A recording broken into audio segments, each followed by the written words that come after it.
నువ్వు దేవుడివా రాక్షసుడివా అని నీ అంతరాత్మని అడుగురా.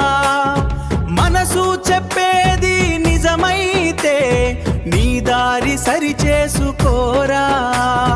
కోపం వస్తే కత్తిలా మారకు, కన్నీరు చూసి రాయిలా నిలవకు. మనిషివైతే మానవత్వం చూపు, అదే నిజమైన గెలుపు. దారిలో పడిన వాడిని లేపితే నీడగా నిలిచిన వాడివవుతావు.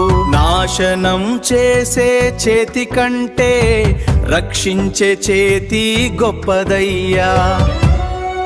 లోకం చూస్తుంది నీ రూపం కాదు, నీ పనులే నీ పేరవుతాయి.